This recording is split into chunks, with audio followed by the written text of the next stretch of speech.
All right, welcome to the Explainer. Hey, if you're on your way to becoming an anesthesiologist, then you are exactly where you need to be. Today, we're going to lay down the absolute foundation, the bedrock of knowledge that you're going to build your entire career on. So let's dive right in.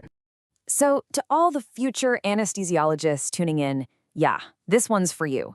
We're about to break down the essential, must-know stuff that you've got to have locked down cold before you even step into an OR. Trust me, this is the information that makes the difference between feeling prepared and feeling, well, panicked. Okay, so here's our game plan. We've structured this whole thing around what I like to call foundational pillars. We'll kick things off with pillar 1, the OR environment. Then we'll jump into pillar 2, mastering ventilation. After that, it's pillar 3, the data language, and we'll wrap it all up by showing you how to put these pillars together to start building your own practice. Sound good?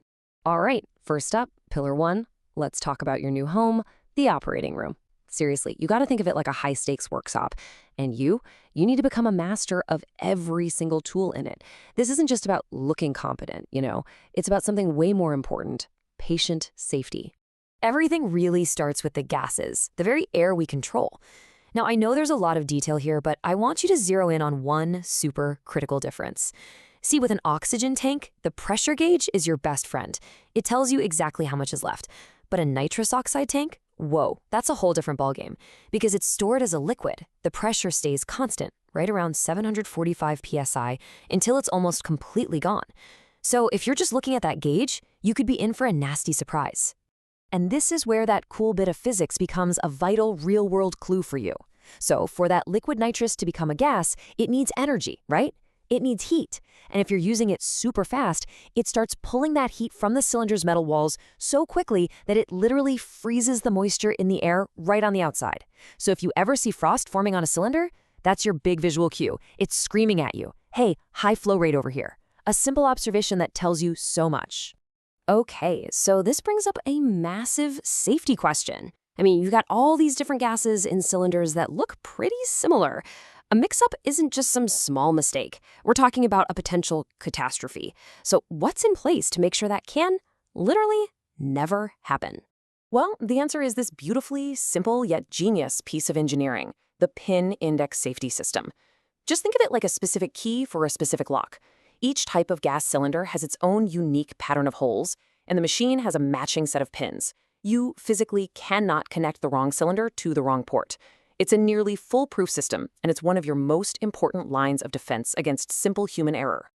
But safety isn't just about the gases, right? The OR is packed with electrical equipment, and when you mix electricity with an oxygen-rich environment, well, you have a constant potential for fire. Understanding these hazards is every bit as critical as knowing your gas cylinders. Okay, let's get really specific about electrical risk. We've all heard of macro shock. That's the big external jolt of electricity. But in our world, in anesthesiology, the real silent killer is something called microshock.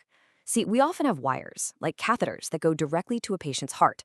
This completely bypasses the body's best natural defense, the skin.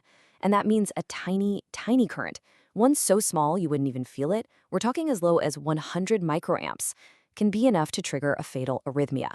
It's a huge deal. And that brings us to your command center, the anesthesia machine. This thing isn't just some delivery device, it's honestly a marvel of safety engineering. It's got regulators for pressure, knobs that are physically linked so you can't deliver a hypoxic gas mixture, plus a whole suite of alarms. So your job isn't just to use it, your job is to understand every single one of those safety features designed to protect your patient. Okay, so we've got a handle on the environment. Now let's move on to our second pillar, the breath. This is really where the rubber meets the road, where you truly connect with your patient on a physiological level. Mastering the art and science of ventilation is, and I'm not exaggerating, the very core of what we do in anesthesiology. Breathing systems have come a long way, from really simple methods to these much more complex circuits we have today. But honestly, in modern practice, you're almost always going to be working with the circle system, and for good reason.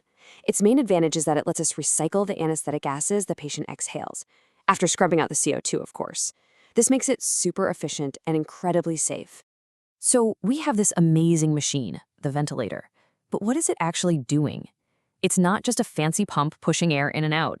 It's about taking complete control over every single aspect of the breath.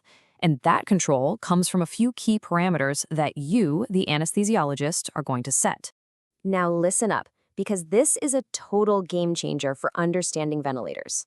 Every single breath, I don't care what mode you're in, is defined by just three things.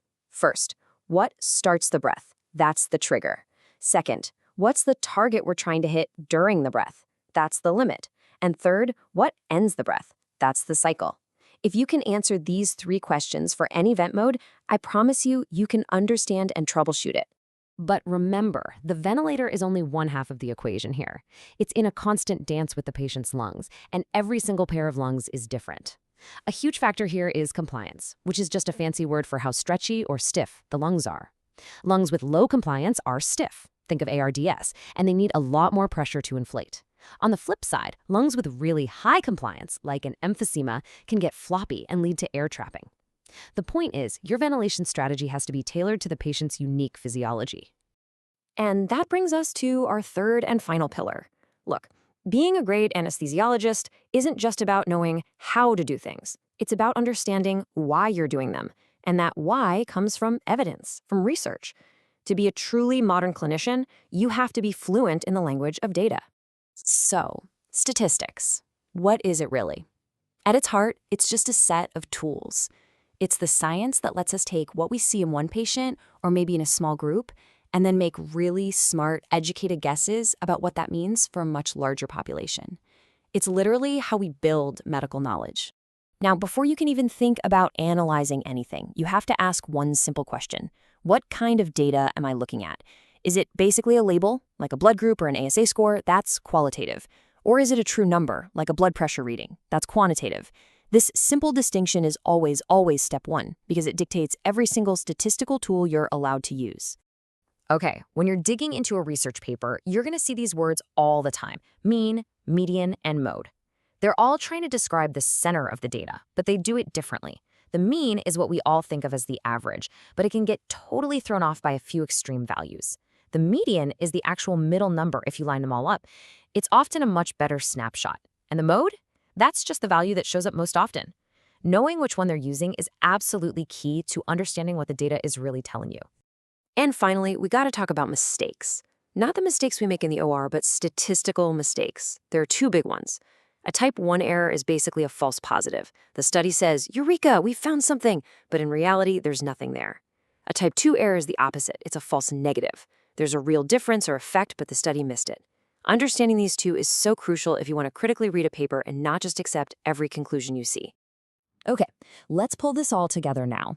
We've just walked through three absolutely foundational pillars, and these are the pillars that are going to support you for your entire career in anesthesiology. So what's your foundation? It's really these three things. Pillar 1, master your environment, master your tools, all for the sake of safety. Pillar 2, master the science of the breath so you can manage your patients effectively. And Pillar 3, master the language of evidence so you can critically evaluate what you're doing and always get better. And listen, this isn't just stuff you cram for an exam. These are deeply interconnected skills that you will be using together every single day. So there you have it. We've given you the blueprints, we've helped lay the foundation. But really, this is just the beginning. The real work, that starts now. The only question left is, what are you going to build on top of these pillars? How are you going to take this knowledge and turn it into the practice of an amazing anesthesiologist? The future of your practice? It's all in your hands. Good luck.